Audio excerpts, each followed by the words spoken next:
تو پہلے میں نے کہا تھا موضوع پر بات آئی تھی کہ اگر بڑا ہے تو اس کے سامنے پستان نہ کھولے بلکہ اس کے دودھ کو گاڑے اور وہ 5 گھونٹ اس میں سے پیے. لا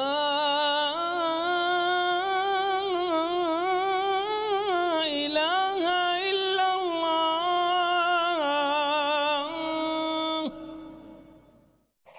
قل هل يستوي الذين يعلمون والذين لا يعلمون